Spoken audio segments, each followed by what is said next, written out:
that time again. Time for another episode of the Grunge Bible Podcast. This is episode number 172, coming to you live, premiering on July the 8th, 2024. My name is Chris Salona, and I'm here with Ethan Shalloway. Ethan, how's it hanging today? Hey, Chris, how are you? I'm doing well. I'm doing well. It's Saturday. We're in a lull a little bit. We're in the in-betweens. And, I'm doing fine. Like I said, it's a Saturday. It's been, just another week. I don't know, nothing crazy. I'm heading back home next week, which I'm pretty excited about. So that'll be good. I'm going to drive because I've been flying a lot. And I think I want to be in control for most of this. And, that's pretty much it. I mean, I got Jab Fest, got one more competition for the summer, and then we'll see what else the summer gives us, I guess. Yeah, there's a whole lot of unknowns still waiting for us later on this summer. Yeah, but it's all good. I'm excited to be talking with you. Recording a podcast is always fun. You got to check in, so it's always fun. What about you? What are your whereabouts? How are your energy levels?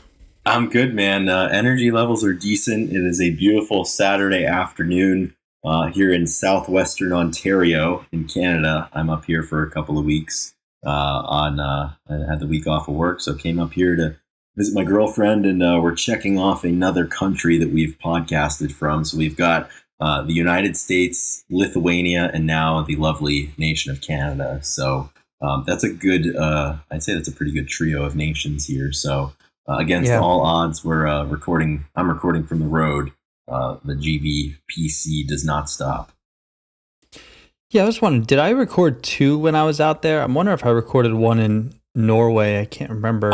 I can't remember. I know there was one that you did from a hotel room because that's right. The Wi-Fi dropped like 9 times while we were getting set up, and then we said, screw it, let's just record. And somehow we got 40 minutes of uninterrupted Wi-Fi after that, and it worked.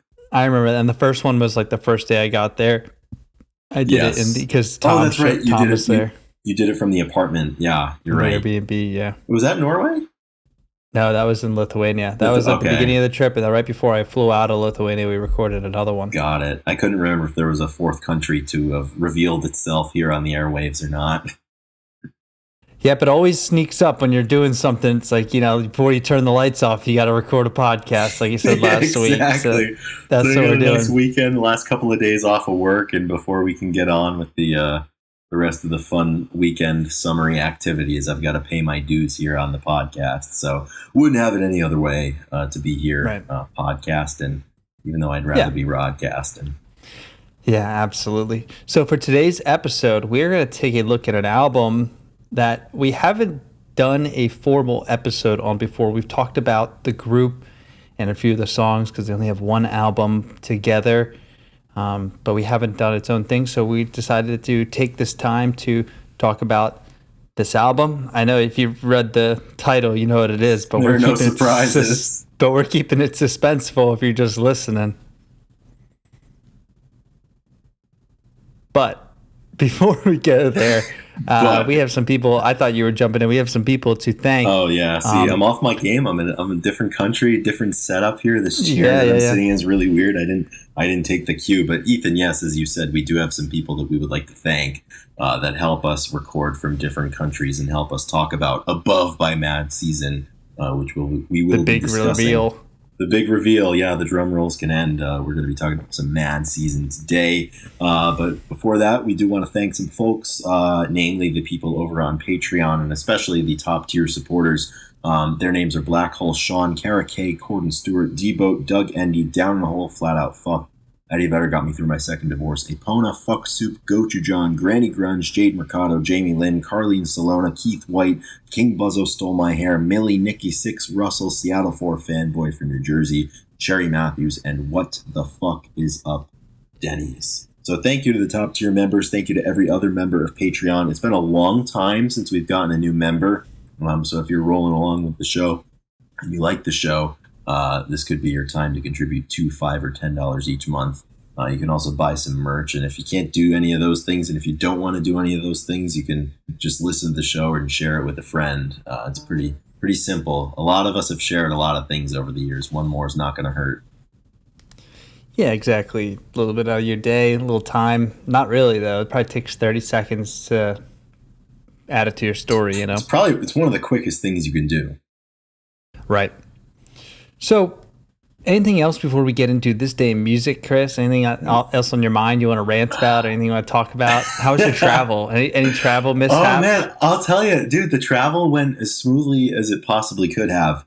I got through the security line in Providence. I had a 5:45 a.m. flight, so it wasn't super busy. I got through the security line in like 6 minutes. My first flight got out on time, landed early into Washington Dulles, which had been a little while since I'd been back at the airport. I avoided LaGuardia this time by the skin of my teeth. And similar story, I left on time and I landed in Toronto early, so it was smooth sailing. No mishaps, no jousting with any sort of airport personnel over missed or delayed connections, lost bags, anything like that. I did take the liberty for the first time of throwing an air tag in my bag just in case. And I was in Washington Dulles, and I valet checked it because it wouldn't fit in the overhead bin, and I wasn't going to pay to regular check the bag. So I left it on the jet bridge. As you're supposed to do, and we're pulling back from the gate, and like I get the notification, it's like Chris's AirTag left behind, last seen, and it shows the location. I was like, "Fuck! If they left this in Washington, all of my clothes are going to be in Washington, and I'm going to be in Canada." But rest assured, it just did an update. Yeah, it did an update. We landed, and it was in Toronto with me. It was with you. Yeah, just, everything else went smoothly. So the travel gods figured there had to have been something to get the heart rate going a little bit. But all's well that ended well, and it ended well, and it's continuing well, and I'm well, and things are well. Good. Yeah, the AirTag in the bag is critical. I use that for my Javelin specifically. Anytime you send it off to security. Well, those are big ticket items. You don't want to be left hanging. And I had two situations this year where we were going to New York, and he got up, and I actually got a notification from Delta. I always check, but I got a notification from Delta that one of my bags had made it onto the plane. So then I took the liberty to look because the other one hadn't got on, and I was like, "Hey," I went up there and I was like, "Hey, I have an AirTag." I was like, "It doesn't look like it looks like it's still in security." And then they went looking for it. It wasn't on the plane, and they actually held up the plane and to find it. You saved the day yourself. It literally saved the day and literally came in handy exactly how you'd want it to. I was like, "Hey, it's not there." And then they sent out, and they were like, "We can't find it." And I was like, "Where?" It's right here. I was like, "Yeah." I was like, I could ping it. Like, let me go closer. It's like, "Oh, you can't go down there." I was like, "Well, it should be right down there." Yeah. They're like, "We can't find this big case." And then they were like, "We found it." And I was like, "So where was it?" And they're just like, they didn't really say, but I think it was right where right where it should have been. Yeah. But it was great because it got on, and then I had it happen another time where it hadn't updated and it wasn't on yet as everybody was boarding. So I had to talk to a bunch of people, but then it made it on, no problem. But I don't care. I was covering my butt because I've learned that if you want a job done right, you got to do it yourself. Exactly. It's always in your hands. Can't be blaming other people. When you check a bag, right, they give you the little receipt with the barcode and the tracking number and everything. That's useless in the heat of the moment, Right. And the value that's there and the comfort when push comes to shove, you can go up to them and be like, "Hey, I'll find it myself. It's right here." Like scanning the little ticket's not going to do anything. I will not be fooled again. That's what I tell them. I said, I am not going to be fooled again. No, we've been fooled not this time. A few times in the past, and it's not going to happen again. So it is great when you take things into your own hands. Yeah. Veteran traveler move right there for sure. Yes. All right. Let's move to July 8th in music history. So this day in July 8th, we go back to 1961. The legend Toby Keith was born. And I'm not sure, are you a Toby Keith? Where's your Country Alliance at? Man, I mean, the Country Alliance store in my brain is pretty much all the closed up shop these days. But back in the day, I used to be a country music boy when I was in high school. And you definitely got to spend some Toby Keith back in the day. Some beer for my horses. Love this bar. that kind of stuff. He just passed away last year, so hats off to the man. R.I.P. in peace, Toby Keith. I can't imagine you've got a lot of admiration for his music. I can't imagine that's an area that you're excited about. I mean, when I listen to every time when country comes on nowadays, I'm more open to it because it's different. It's not something that I listen to very often. It's all Chris Stapleton and Eric Church to you, yeah. Yeah, I mean, yeah, it may be similar in the vein, but like at least it is usually a lot different in different voices than what I listen to. So I can get behind some of it, but I play ignorant when anything comes on and I have to guess the artist. I'm not good at that. It's always right, Chris Stapler. Exactly. Yeah. Well, here's one that you're going to be more excited about. On this day in 1970, the still alive, not dead Beck was born. We're big Beck boys over here, I would say. Yeah, absolutely. I think he is just an incredible composer in the way that he writes stuff. I mean, this catalog is full of so many different genres, and dude's got some serious range. He does, and each album I think is really good too. Like they're always unique and special, and they have a few songs you can really get behind. And I think that's hard to do when you a lot of people get obviously crucified for trying to change sound and genres and do something totally different. And he's gotten away with it. And I can't believe he's 54. I know. Case in point, the album Colors. You showed that one to me. I remember I was going for a run. I was trying to set like a PR in the 5K or something. And I was like, what should I listen to? And you sent me that album and it got me where I needed to go. And to this day, it's in my rotation for just super good, energetic music. And it's cool. I mean, that's the same guy who, earlier in the 2000s, he wrote the Sea Change album, which is just all like big, sad acoustic stuff. And then he comes out with Colors like that. It's super funky. That's a cool dude right there. Yeah, he is. I'd love to talk to him. Yeah, me too. Wouldn't that be fun? All right. So next one, more obscure stuff here. Moving on. In 2003, a tooth from the mouth of Elvis Presley. I like the clarification that was from his mouth. So one of Elvis' armpit. One of his teeth. Once the property of former girlfriend Linda Thompson, already weird, goes up for auction on eBay, along with a lock of his hair and a gold record. It fetches over $100,000. So this is weird, right? This type of stuff I don't really understand. Like, I think I saw it was some famous. An athlete, sprinter athlete, and one of his had a documentary, and his mom had a few of his locks of his hair from when he was a child. And I don't know about that. What's the collector's value in not only like not even having an issue with selling them, but who's buying these things, right? And I just looked up $100,000 for a tooth, right? Yeah, and like Elvis and Linda Thompson, like 3 p.m. this afternoon, 3 p.m. with enamel. I can get you a gold tooth. So Elvis and Linda Thompson ceased to be in 1976. According to a quick search. So, I mean, this is almost 40 years after the fact. These heirlooms, so to speak, go for auction. Who's dropping 100 G's on a tooth? How do you, in a lock of hair? A lock of hair. How do you display that?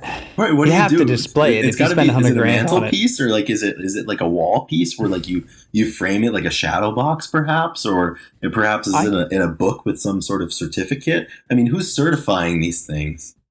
Now, if it was like, if Elvis Presley had a signature golden tooth, right? It was like real gold, right? Like he had one tooth. When you mention it's like we've got the tooth, and everybody knows what you're talking about. It's like all those old movies where the guy smiles, or like Home Alone, he smiles, and the sheen of the tooth, like, ding, like if it was like one of those that Elvis was rocking for like 40 years, fine. That makes more sense. But just like, your second molar or whatever, I don't know. It doesn't really, it's crazy though that like, so teeth are bones, correct? That's hell if I know. Right? Are they separate? But like, it's amazing that like they don't decompose because bones. Obviously, people find Well, skeletons and stuff oftentimes too. that's how they're able to make identifications is through Right. dental records when they find an old body that's decomposed to get into the true crime section of the Grunge Bible podcast. But I just Yeah. can't get over the fact somebody paid $100,000 for this thing. And it is wild too, because every so often I feel like every couple of years you hear a story like this where it's like a lock of Abraham Lincoln's hair is going to auction. people are His spending beard. people are spending $750,000 on a piece of the man's hair. Like I just I don't know. See, I guess a the bridge too hair of far for Elvis me. makes more sense because that's Yeah. at least signature and iconic But a and tooth, like But the tooth doesn't do it for me. no, this would be like buying like Michael Jackson's tooth when you just should go and buy his glove, right? Something that's identifiable that actually is meaningful. I'm not down with this. I'm not down with any of this. So when I'm dead and gone, you're not We getting. just any don't of my understand teeth and selling it. the Elvis. We just don't understand the Elvis No. Presley buzz. Obviously, No. we weren't And around. This is usually the point where we're talking about something that we weren't around for, and we say that we're going to have to do our research and take a deep dive. I can assure you that we will not be doing an Elvis deep dive. I've never felt inclined to do that. I'll be honest. Did you watch the biopic? I actually did not. No, I actually did want to. I did want to do that though. Did you? Yeah, I watched it this spring. It took me like 4 sittings to get through it, not because it was exceptionally long, but just because other Lost things got in the interest. way. Yeah, and it just wasn't holding my attention span. Yeah. It was fine. Oh well. I don't know. All right, you want to take the last one? Now we move Yeah, on let's move forward here. So on this day last year in 2023, Sir Elton John wrapped up his farewell Yellow Brick Road or goodbye Yellow Brick Road farewell tour in Stockholm, Sweden. The trek started in 2018, and when it was all said and done, he played in 22 countries to over 6 million fans, including this guy right here. I saw the Foxborough, Massachusetts rendition in summer 2022, I think. And it was interrupted by COVID for a little while and a lot of engagements that Sir Elton had. But I'll tell you, man, like when I saw him, he could still play. Like I'm glad that I saw Elton John before he wrapped it up for good. So the tour grossed over $900 million, which was the record for a tour until it was passed by Taylor Swift's Eras tour, which I think is still going on too. So one of the ultimate cash cows. But like, if the tour's been going on for 6 years or 5 years, like you can't count that as one thing, right? Okay, so that's the first thing that I wanted to bring up. What are can't do it. what are the specs? I know you said get interrupted by COVID, but that was still 2 years into the tour. Like It's like exactly. It's like that's like originally it was supposed to end in like 2021 or something. So it was still COVID notwithstanding. I think it was still going to be like a 3-year tour. That's not a tour. Yeah. That's like because he's taking breaks throughout it too. Like that's I was gonna just say, that's he's like not- 6 tours. he's going to his he's going to his house for 6 months of the year. Right. Like Yeah. He's not going to be on the road for 12 months. I mean, there's got to be some sort of parameter where it's like you can only have a certain amount of time off in between one show to the next for it to still be considered the yeah, same if we're talking tour. records. That's like when Fish, if they would have like a 3-night gig and just say they had the longest set list and just combine all 3 Right. nights Like, where together does it and end? like try to break records. It's like Yeah. Like Now we've it's had all the the same longest night. podcast episode because we've released one for every week for like 3.5 years. Like I wonder what the something's longest episode is. Could you imagine? It's probably something completely insane. Well, there was one where it's the longest song ever. I forget. It was like a ridiculously long. Or we talked about it once, where it was like the longest album. I think The it was- largest album was like it over was 1,000 like, songs. It was like 3,000 songs. Yeah, that's just absurd. Break it up. Everybody wants a little bit smaller things to digest. And okay, so 900 million. That's the other thing I wanted to talk about. That is just unbelievable how much money you can make. How old is he? Elton John. Yeah. He's got to be in his late 70s at this point, I think. So late 70s, and in 5 years he averaged, 125 million, a little bit more. Yeah, Like he's 77. 180 million a year, dude, off of this. It's like And it's not That's like some he was serious it's not like money he was to be poor bringing beforehand either. I mean, it's yeah. Elton I John. mean, I'm sure that's grossing, so I'm sure that right. a lot of It's expenses not all were going into used. Sir Elton's pocketbook. I mean, yeah, his pocketbook, he probably doesn't need it. Yeah, But so I've he's got. done. I mean, that's the thing. I mean, what is done? You know, is I done mean, like if I'm you never could, playing again, or is I'm just it's not going like on another 5 year tour? it's like the Sex Pistols or whoever it was said like there's been something that's come to light to make us want to play more, and it's your money. Yeah. Honestly, I appreciate that more. Ethan, I've got some news for you in relation to the longest podcast ever completed. Perfect. So conflicting information here. So I think on the books, the longest podcast ever done was by a team of Dutch podcasters. Leave it to the Dutch. And they recorded a nonstop 153-hour podcast without any breaks. But that's with a team. So like Right. presumably like you and I could take the first 16 hours and go sleep. I don't really like that much. Evidently there was another Mike Russell, the co-founder of UK Podcasters Community and New Media Europe Conference. He hosted a 36-hour nonstop podcast. At what point does the delirium set in? And like, is there a level of training that you have to do for this? Maybe that's how we end this podcast. We just do a 48 24 hours, hours. yeah, nonstop, and then that's it. Yeah, that seems like the general fatigue of like what to talk about. I mean, I'm assuming they live streamed it and it was a stream because who's gonna edit 154 hours of podcasting? I'll tell you who, Drew McFadden. Yeah, dude, it's just one episode, same rate as it always is. Exactly. Or better yet, it'll fall out while he's on furlough, and he'll have to do it, on the broth. I'm sure people edit as you go. I mean, they're probably at that level. Maybe they just don't edit it. That's kind of the point. It's just running. Yeah, there's no way they edit it. Yeah, no way. It does seem that this 36-hour nonstop podcast is the world record for the longest continuous podcast by one person. So, 36 hours doesn't sound too tough, though. 36 hours? Yeah, we could do that. We could do that. Should we do that? Is that like... we might have to. What would we talk about? That is something that I would be like, tell my friends, but yeah, I'm doing a 37-hour podcast to try to break the record. Like, yeah. I mean, we could call in, we could everybody come in. I mean, yeah. Man, my computer, I wonder if my computer could handle it. I don't think mine could. Yeah, we would definitely. Let's put that on the back burner. That sounds kind of fun. I mean, if we can at least get a record out of this. Yeah, exactly. Some sort of notoriety. We'll check out the rules and stuff. Right. Well, it's just like the never-ending, or the Elton John tour. There apparently are no rules. We just do what we want. So that's it for this day in music. Ethan, do you have any other burning thoughts on that before we get into Above? I do not. No, that's perfect. Excellent. So now's the time. Yeah, while Ethan coughs it out over here, we are going to be talking about Mad Season's album Above, which was the only album that the band Mad Season put out. It was released on March the 14th, 1995, and it was one of the classic supergroups of the 90s, with Layne Staley of Alice in Chains taking the vocals and providing some guitar work, Barrett Martin, the drummer for the Screaming Trees, taking part, Mike McCready of Pearl Jam and Temple of the Dog, and John Baker Saunders playing bass guitar, with additional support from Scarix, the saxophonist, and Mark Lanigan providing some backup vocals on some tracks and some co-lead vocals on Long Gone Day. And when we were figuring out what we wanted to do this week, it feels like we've talked about this one before, but we've never done a proper album review. But, some of the figures that were a part of this album, and certainly some of the songs that came from it, we talk about, and we talk about frequently because of their impact and just how special of a project this was.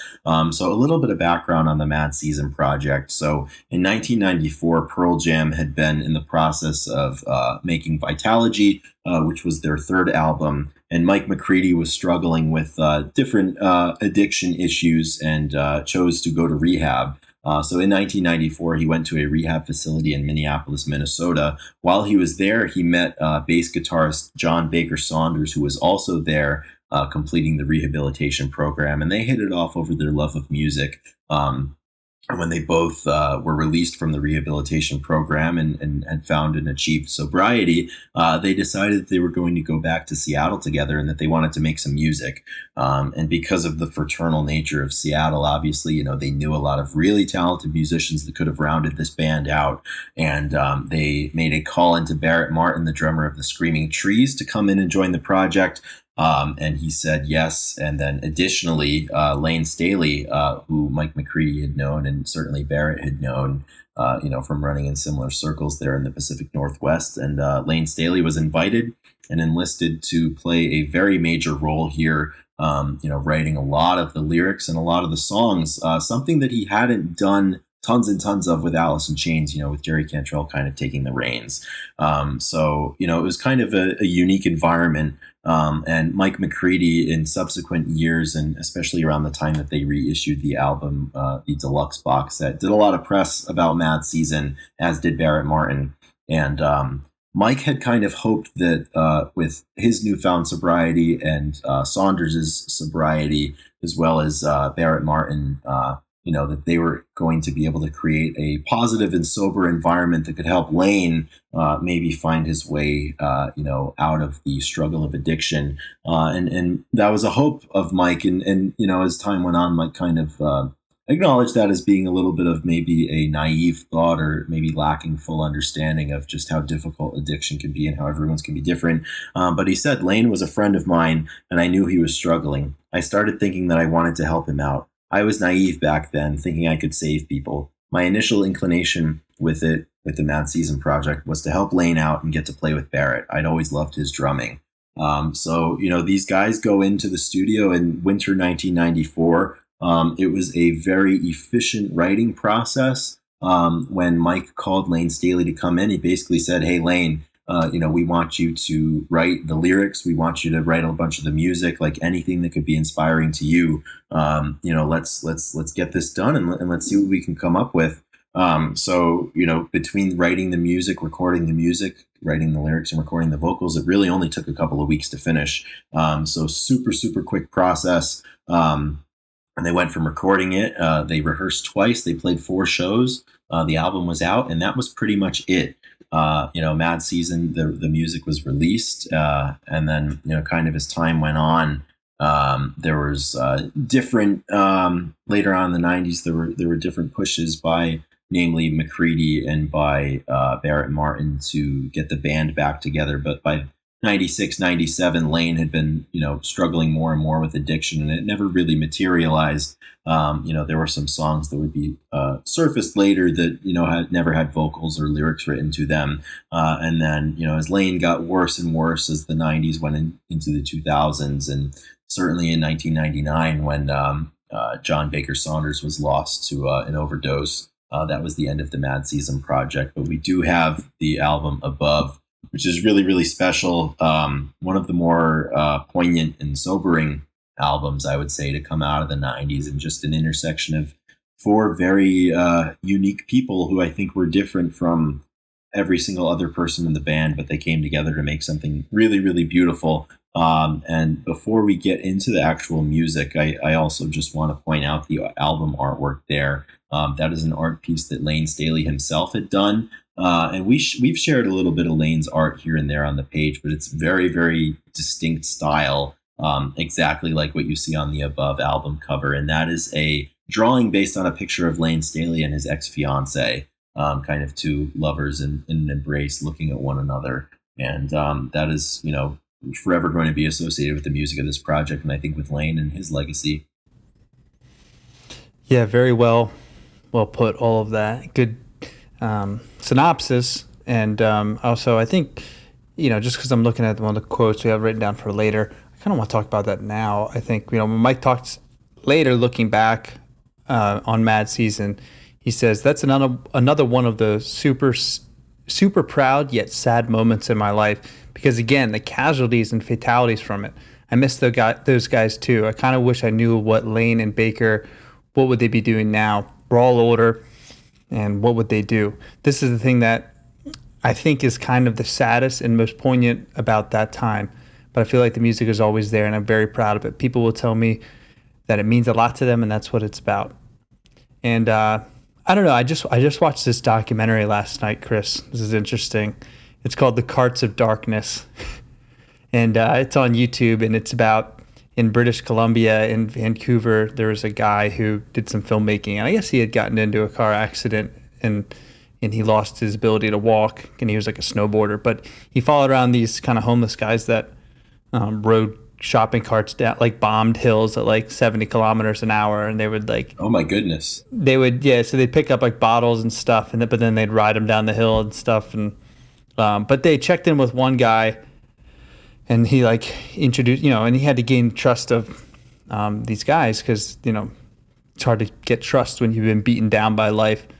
And anyway, it was a really solid doc, and the one guy was, kind of full of life, and it was like a 10-year-old doc, and then there was obviously a follow-up, and they checked back into Big Al. That was one of the guys that was prominent in the film, and it's crazy, like 10 years down, like when he was still with us, which is good, but he was in a wheelchair then too, and like everything kind of caught up and had like a mishap. And I don't know. I don't know exactly where I'm going with this, but I do.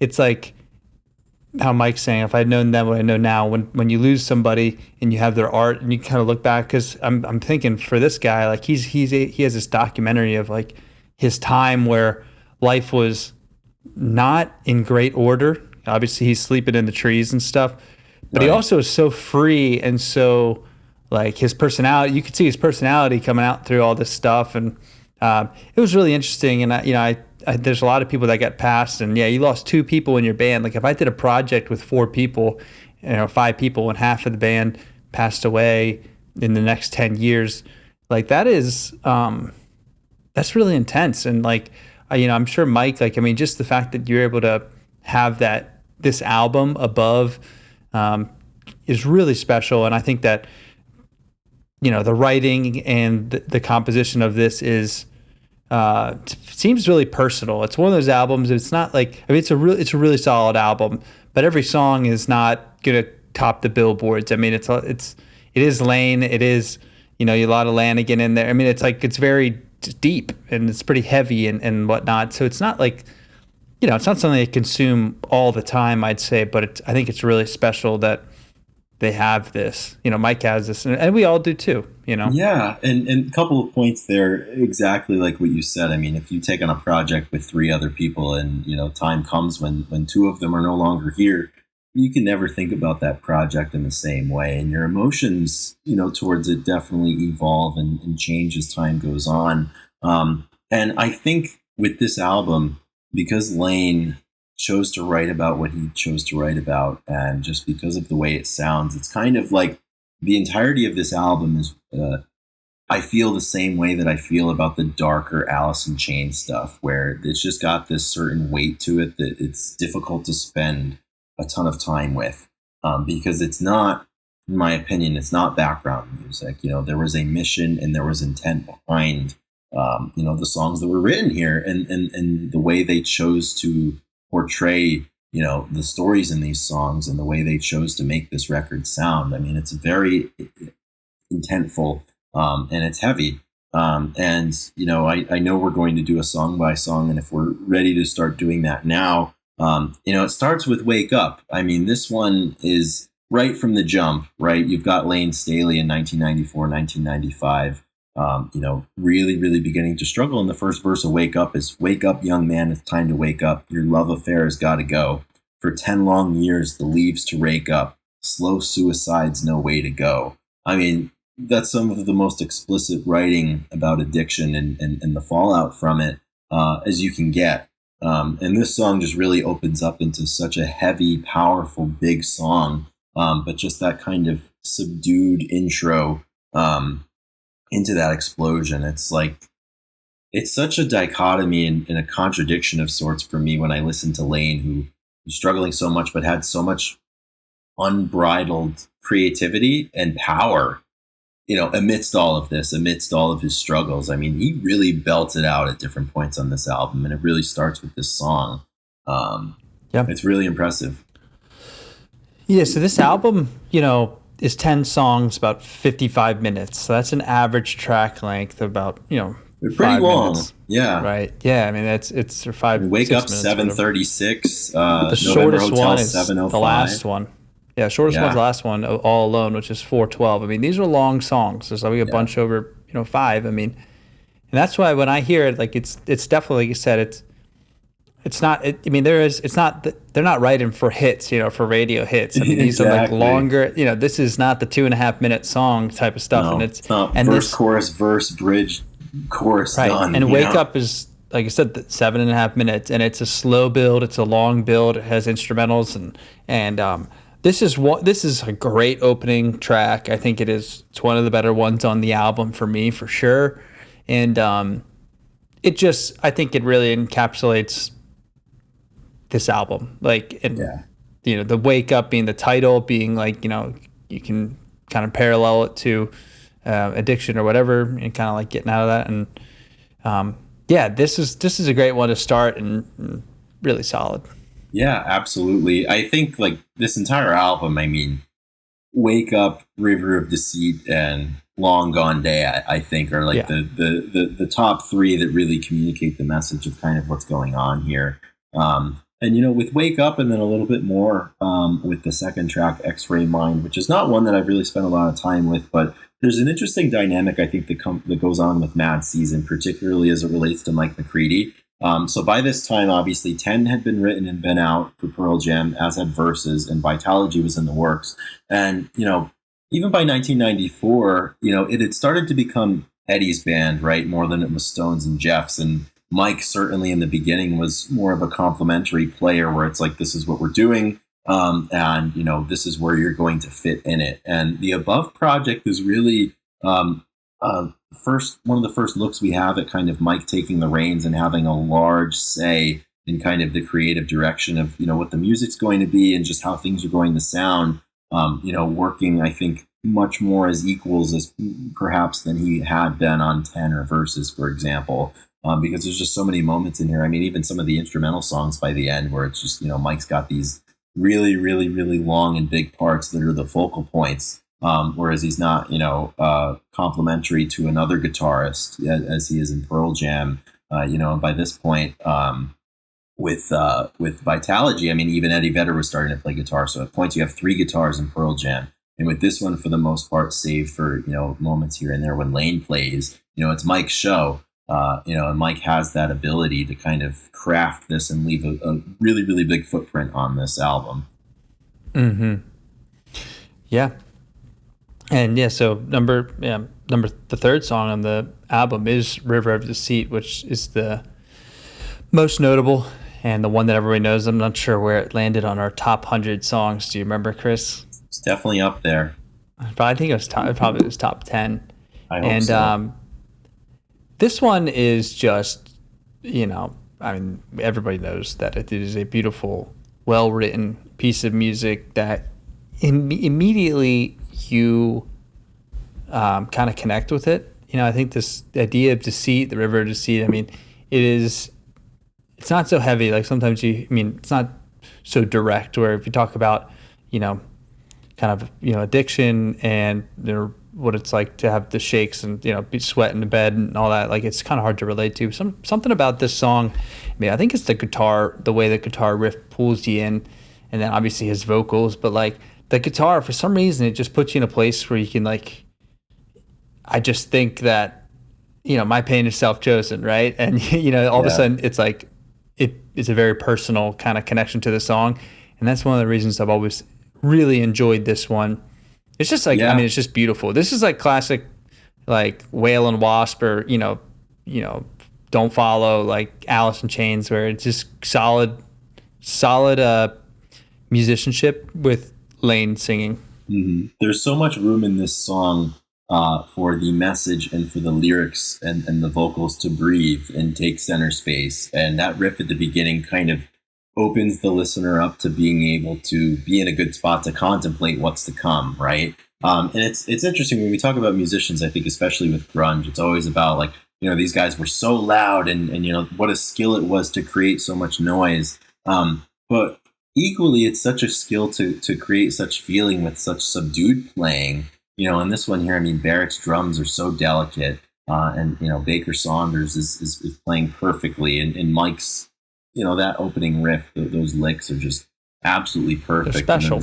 They're really special. To say nothing of the lyrics, this one was inspired by Layne had read the book The Prophet by Khalil Gibran, and it was inspired the lyrics to this one. And we've spoken so much about this song on the show, and what we get from it, and with your pain being able to be self-chosen, so too can your healing. And it's just especially now, I mean, as we said before, with two of the members being passed and Mark Lanegan passing away a couple of years ago too. I mean, this is a song that you don't think of the same way as perhaps you would have if you heard it when everyone was still alive. Mm-hmm. So moving on to the next song, I'm Above. And this inspired the album title. And when I listen to this, see if you can resonate with this. I get a lot of Mudhoney for this song. Do you? I'm sorry, okay. Mudhoney and Melvins, mainly like Melvins, and then even maybe a little bit of Silverchair, but a lot of Melvins, I feel like, and kind of, I don't know, until like he kind of like brings in his Layne vocals, but like the way when they speed up, I got a lot of that real grunge, the Melvins and Mudhoney. Yeah, this is really the first song on the album out of the first four that like feels like grungy, dare I use the word. And this fits so well with the landscape of, I think, what these guys were doing in their other bands. Like, this could be a cut on a Chains album. This could be on a Pearl Jam album. This could be on a Trees album. And speaking of the Trees, Mark Lanegan provides some vocal harmonies in the verse here, and I believe in the pre-chorus as well. We'll see him much more prominently a little bit later in the album with Long Gone Day. But I love this one. I'd love to know what the message is behind, the word above, and why that was employed, and, what it meant to be above, and why that was featured so prominently with this. But this has got such a good chorus, and the pre-chorus is so good. It's super punchy. The whole part is, how is it you're feeling so uneasy? How is it that I feel fine? Life reveals what is dealt through seasons. Circles come around each time. That's just good writing right there. I mean, these guys were on their game. Yeah. This is a really solid one. I am intrigued about the fascination with Above. I wonder what the same way above. That Overfloater by Soundgarden just kind of piques my interest. Like, I am the Overfloater. I am. And now I am above. Feels good to be above. Yeah. So moving on, next song, number 5, we have Artificial Red, and this one is kind of like it's. That like slow syncopated kind of like almost country, there's a little bit very experimental for what you would expect with where these guys came from.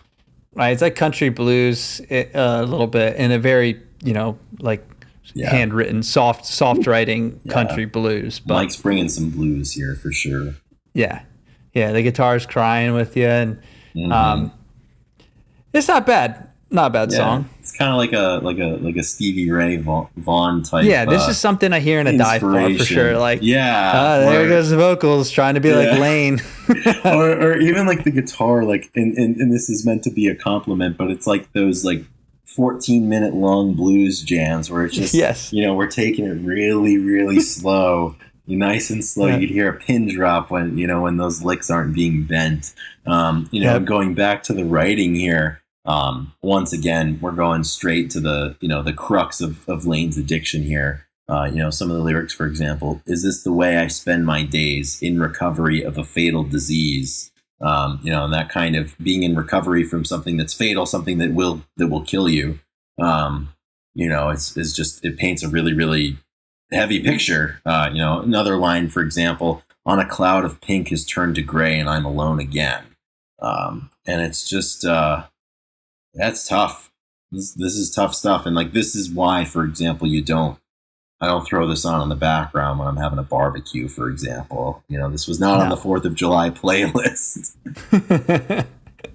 No, this is definitely, like I said, this is something you hear in the dive bar, and you may get pulled in. And if you listen, connect to the lyrics a little bit. Yeah. But they are dark. Lifeless Dead, moving on to number 6. I am a big fan of this. So I've listened to this album like 3 or 4 times the past 24 hours, probably in prep.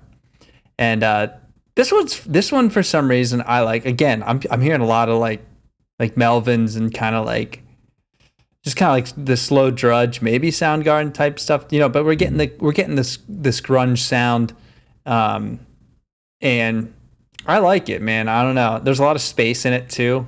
Well, this album has a lot of space everywhere. That's what's striking to me, and I kind of get the Melvins thing a little bit more on this one, for example, because from what I've listened to of the Melvins, it's like you've these like really full sections, and then like it's pretty quiet, and then Buzz Osborne does his singing, when it's quiet until things open up. And that's something that I really appreciate about this album. I think it's really interesting to hear Layne's voice deployed in a way that we wouldn't always have heard on a Chains record. And there just seems to be more space here. I mean, you don't have Jerry Cantrell providing these like punchy riff lordy, works of art on the guitar here. And you've got Mike, who's taking a little bit of a different approach, and Baker and Barrett Martin mastering that ability to provide a backbone at points without it being overbearing. And Layne just got so much room to move on this song. And Mike as well. Obviously, we've got one of the first great Mike solos of this album, and there's certainly more to come. But this is a good one here. It's a nice little playground for him. Mm-hmm. Yeah, this is a good one. Something about it. It doesn't. I don't know where it ranks on my top 100 grunge songs, but it's on the album. I like it. Yeah. I'll tell you, one song that has been climbing the leaderboards for me and probably is my most listened to on this album of the last couple of years is the 7th track, something that I fully agree with and feel to be true myself. I don't know anything. Layne Staley with the guitar riff. Layne Staley with this guitar riff at the beginning. And like in like contrasting it with all of the other guitar, this is just so abrasive and rough, and I fucking love it. You go from everything where it's like, oh, like they're so delicate, and you've got these like, it's soft, and then you got this space, and it opens up and it comes back down, and it's really succinct by the end. And Layne just comes in with this riff, and it's perfect. And this is a great rock song. This is, like I said, I've said it on a few, but this is like that grunge sound of like, Mudhoney. I'm getting a lot of more popular. Right. I don't know if it's because like when I don't know if people didn't like when Layne was sang like more strung out and like lower vibrato, I guess, versus like when he's yelling, because I feel like the songs where he's more chill maybe don't people like when he's yelling. Yeah, people do like when he's yelling for sure. This one's so good. I don't know anything though. I don't know anything. And the best part about this, like that riff is just unending in this song too. Anywhere you listen, it's there. Yeah, and it's perfect. And it just goes to show you sometimes simplicity. I don't think by anybody's estimation Layne was one of the world's greatest guitar players, but it goes to show you get something that sounds good and you can make something with it. And certainly, the other guys in the band were able to work around that and create something that's super cool. And I think Barrett's drumming on this is really, really solid, as it always is. We throw the U word around a lot, underrated, but I would say that Barrett Martin is certainly an underrated drummer for sure, and it shines through on this one. Mm-hmm. All right. Moving on. Ready for the next one? We're ready for the next one. Let's shoot over to Long Gone Day. And you said this is one of your top 3 for the... Did you say that in the beginning? Yeah, I would say so. And I think it communicates the message of this album really well. And I love the background and how this song came to be. So they were recording for the Mad Season album in winter 1994. And Layne and Mark Lanegan were really good friends, and often spent a lot of time together. The Trees and Chains had toured together, I think, a few times. So Layne invited Mark Lanegan into the studio to lay something down, and they did something that they had never done before with this song. They got into the studio and they took turns. Layne would write one lyric, Mark would write the next one, back and forth, back and forth, back and forth. And they had this thing written and recorded in, an hour and a half's time, really, really quick. In Mark's memoir, he wrote about this experience, and Mark was really struggling with his addiction too by this point. And he wrote about the fact that he was super impressed that Layne was able to, work all of the technology in the studio and record on his own. When Mark had gone into the studio, he was never able to do something like that.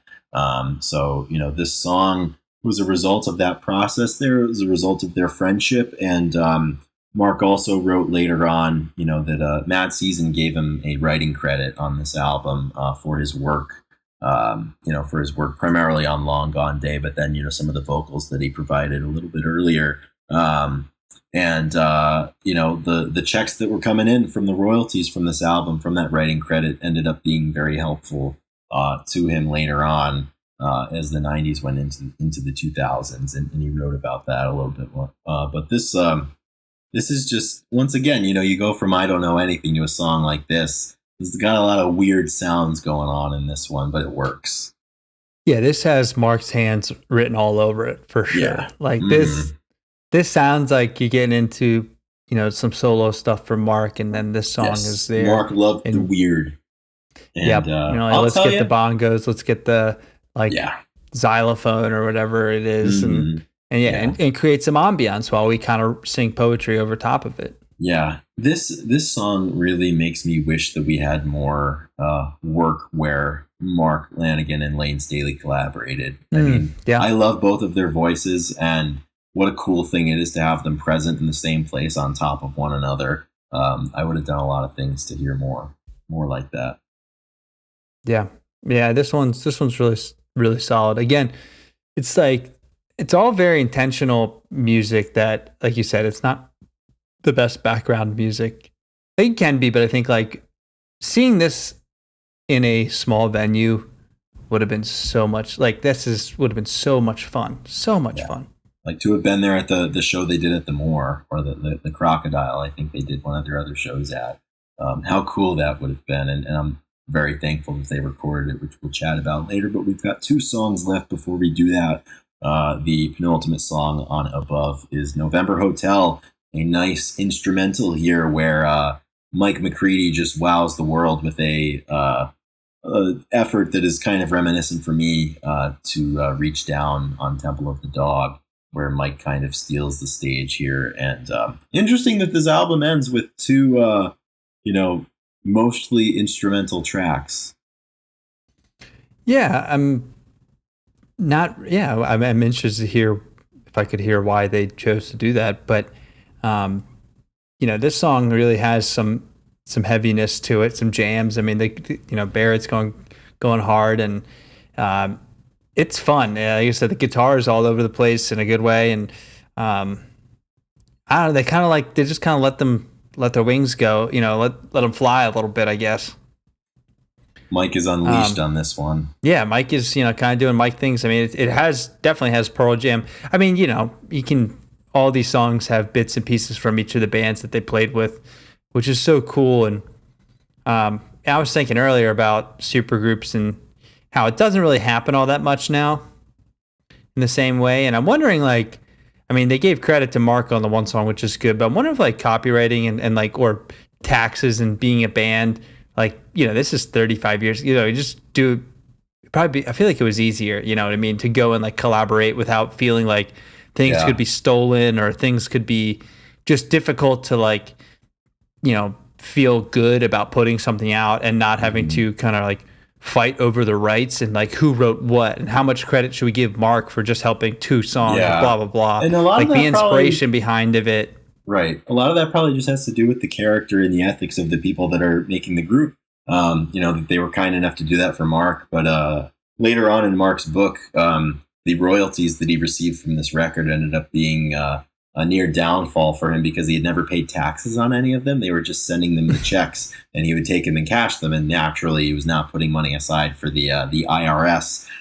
So the time came, the bill had come due, and he entered into a deal with a music publisher where he would record. I think he recorded 2 albums for this man, and the guy paid off his debt for the IRS. I think one of them was the Houston publishing demos that he did around '02. So it kept him out of tax collector's jail, as Mark Lanigan said towards the end of his book.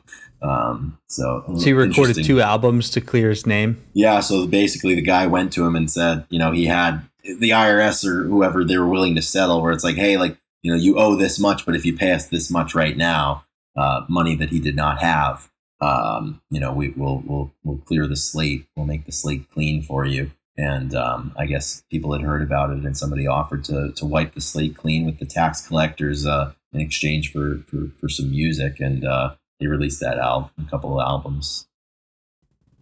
That's pretty cool. Interesting little wrinkle. Yeah, that's pretty cool. Yeah, it was right around the time. It was in 2002 actually that Mark was doing that, because he was he was down in Houston, Texas, I think, recording that type of stuff, and then he had heard. That's when he got news that Layne Staley had passed away. So it was spring of 2002. Wow. Yeah. All right. So final song on the album. As you said, primarily it was intended, I think, to be an instrumental, but then Layne kind of came on and they decided to add a little vocals over the top, which I think was a really good choice. And this is All Alone, the final track. And talk about atmosphere and kind of... This one kills me, man. This is one that, if I listen to right now at 12 o'clock at night because I can't sleep, it's gonna be difficult. Because I would All Alone, and just it's just that type of music that gets you, it's like entering a different dimension where you kind of like get lost. Yeah, and this one, like a lot of great music, it was kind of an accident. I think Mike McCready was messing around with this really weird tuning that he had accidentally gotten into, and probably as guitarists do, feeding it through all sorts of effects boxes and pedals and whatnot. And they created this instrumental, and Layne had the idea to try to lay some vocals down for it. So I believe he stayed in the studio after everyone had left and working the machines as he knew how to do, like he did with Long Gone Day. And he played it for the rest of the band the next day. And Mike McCready has said that, hearing this song and Layne's lyrics moved him to tears. And for me, it's the perfect bookend to this project. And once again, I can't listen to it without thinking about Layne and what he was going through. And this has got to be, for me, this might be the most emotional track on this album, which is wild because it's pretty bare. You've got the guitar, you've got some drumming going on, and Layne pretty much repeating the same lyrics over and over again, but it works. It's just hauntingly beautiful. Yeah, it really is. I think I'm happy that it's a good closer to the album. I feel like the bands during this time, I mean, people still pick a song, but that kind of has this ambiance to it, and a lot of albums that feel like that ended like this, so it makes a lot of sense. They knocked it out of the park to put a bookend for this album. Just kind of opening up with Wake Up and then finishing with Alone, and in between there's I don't know anything. Yeah. A lot of questions. It's a 3-part process, exactly. And we end where we began, above. So that's the album. So as we said, this came out in March of 1995, and it was kind of a one-off. And shortly thereafter, obviously, Pearl Jam continued. The Trees put out Dust in 1996, and Alice in Chains ended up working on their self-titled and releasing that shortly thereafter.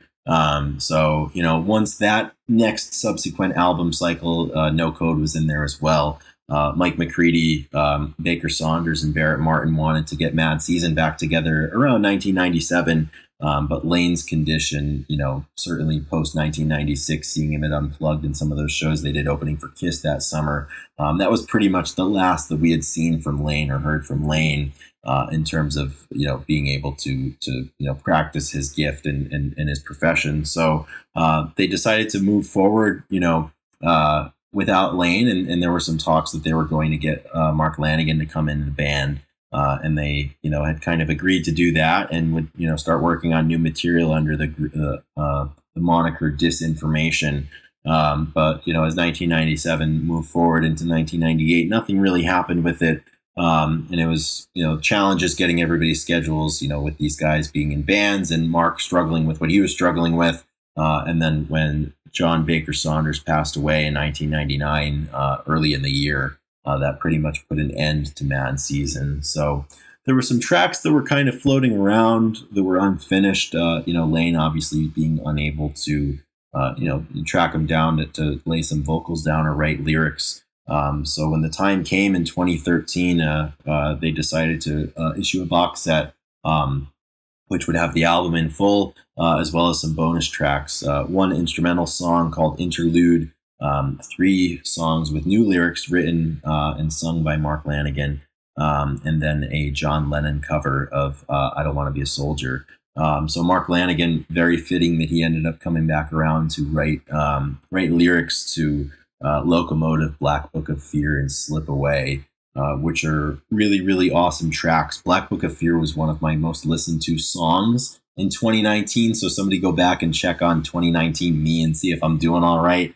But really, really great stuff. And when the box set came out, Barrett Martin released a statement dedicating it, to the guys in the band that had passed. And he said, "To honor our departed brothers, Mike and I oversaw a Mad Season box set, which comes out March 12th, 2013. It contains the remastered Above album, the Live at the Moore concert on DVD with surround sound, and a bunch of live recordings that we never released. The most exciting stuff, 3 songs that Mark Lanegan wrote lyrics and sang on, songs that we started to record for the second Mad Season album but never finished because of Baker's and Layne's deaths. One of the songs Peter Buck wrote with us, and the other 2 are from me and Mike. They are 3 of the heaviest and most beautiful songs Mad Season did, and I know Layne and Baker will love them." And obviously, as we record this in 2024, there's, an added layer of sadness to this, especially those recordings on the box set with Mark Lanegan no longer being here. And it's a difficult chapter, tough legacy here. This album's always going to be synonymous for me with loss and with the struggle. And it stinks, these guys aren't here, and that they've been gone for a very long time with Baker and Layne, and in a better world, we wouldn't have to call Mike McCready and Barrett Martin survivors, because everybody would still be here with us. But the paths went down the way they went down, and we've got some music here to remember these guys by. Yeah, I think we need to do an album of a band that is young and new and still. Yeah, I think so. Yeah, it's been a while since we've done like a grunge thing, and we just immediately go to Mad Season. I've just got I've just got All Alone on repeat in my headphones right now, and I'm like, fuck, man. Yeah, it hurts. It's tough. With 3 out of the 5 members, like you said, now Mark's gone. It's like, yeah, a whole nother layer. You're just losing one more person to the project. I mean, yeah, maybe we'll need to do like I don't know, something fresh. No, but that's a genre that we really do enjoy, and we really appreciate the intenseness that these guys always approach their music. I mean, it's pretty clear that when they went down to do a project, it was about getting their feelings down on page and having fun with it. But it wasn't it was never about the numbers and all that. When you listen to this stuff, it's just there's no way. This is a little deeper. So yeah, absolutely. Yeah. As Barrett Martin said, speaking of Layne Staley, he said he was on a spiritual mission with his music, and that certainly shines through on this album. Right. Yeah, there's sometimes when people say it's not about the money, it's all about the music, but actions speak louder than words. And when you get albums like this and just the body of work from all these men, like all the stuff that Mark did, it's just it wasn't about the money. Absolutely. That's when it was, we don't pay taxes. Exactly. Yeah, so that's Mad Season. Great, man. I wonder what a second album would have been like from them. Musically, it's really interesting to think about because, like Alice in Chains, Pearl Jam, and even the Trees, like they had evolved from Winter 1994, and these guys had obviously matured and gotten better. If that's even comprehensible, they've gotten better as musicians. 100% is. It is wild to think about what it would have sounded like. I mean, most bands, their first album is always going to be like, lack of better terms, like more punky. It's like young Yeah. kids playing rock and roll. It's hard. It's fast. It's More this. nuanced the Or older you get. to get a little bit older. Yep. You rely on, your abilities, and you Your kind of like to experiences. play with that more, and you just have a different confidence playing the instrument when you're 15 years down the road rather than 4 or something like that, or Yeah. probably still 10 because they probably started playing when they're young. But Yeah. We'll never know. awesome. Nope, not this time. Not this time. Well, All right. if you're still listening, thanks for listening to us discuss this album. Hopefully you enjoyed some of our insights. We'd love to know what you think about it. The message boxes are open. Let us know what your favorite track is off of this album. And I'd like to thank our producer, Drew McFadden, for his work on the Grunge Bible podcast, all 172 episodes. And we'd just like to thank everybody who's tuning in. And Ethan, I'd like to thank you as well. Against all odds, we get another one done. Yes, it's true. Thank you very much, Chris, for taking the time to do this. Yes, thank you, Drew, for taking the time to edit. And thank you, the listener. And I suppose we'll be back next week for something else, huh? I suppose we'll be back next week for something else. I feel every single time we finish an episode, I feel like what Kurt Cobain said after they recorded In Utero, where he's like, there is no more music. he's like, I have no more ideas left. So I don't know what the next Nirvana album is going to be like. We've just been on a weekly cycle for the last 35 weeks of there is no Grunge Bible podcast material left. We don't know what it's going to look like, but we always come through. We figure something out, and hopefully it's enjoyable, whatever it is we choose to figure out. Mm-hmm. Yep. Soon we're gonna enter into our second stage where we just totally change the topic. Yeah. People can get mad, but you have to grow with the artists like we all do. Exactly. Are we at the point that we can tell people that they have to grow with us? I really we're getting to that. And what's point it going to take? 172 weeks in a row? That's pretty good. It's crazy because if we wanted to go to 200, that's 28 more weeks. That'll take us to the end. and then when we're at 200, we might as well get to 4 full years, which would be 208 or whatever. Yeah, 208, not 408. God, we're gonna get to 408. Fuck. Nevertheless, that's those are conversations that we'll have in the future. But for now, we've got another good episode in the books here, and I think we'll have some songs of the week if you'd like to choose one, Ethan. Sure. Yeah, I can do that. There's a song that's kind of country, believe it or not. Uh-oh. Yes, I got this, naturally it pops up all the time on Spotify, trying to be clever, but a lot of stuff. A song called Better Days, and it's Zach Bryan and John Mayer together. Oh, no kidding. The Great American Bar Scene, the new album that came out. Yeah. So, yeah, it's pretty new. And it came on, and it's good because you have the country bit, and then, John comes in, sings a little bit, and then puts a Dead and Company solo in there for everyone. Because he had to do that. Yeah, it's okay, we got some country, and then all of a sudden you get this, you just kind of getting whimsical riff, and you get the Grateful Dead solo in there. I love it. Oh yeah, so Jerry Lives. Yeah, so I was like, yeah, that's solid. So I've listened to it a few times, and it's pretty fun. That's cool. Yeah, he John Moreland, who's a singer-songwriter that I absolutely adore, is featured on that, as is Bruce Springsteen. That's pretty cool. He's pulling out the big guns for this album. And a month or two ago, I forget, Zach Bryan followed Grunge Bible on Instagram. So that's big news. He and Jason Isbell, I think they're buds, and they both followed within an hour of one another. It was kind of weird. So I don't know. I wonder if they were talking. Do you think one of them might have DM'd a post to somebody else, or? I don't know. No, was there a post that you think that one of them would have? Yeah, they both liked. I posted randomly.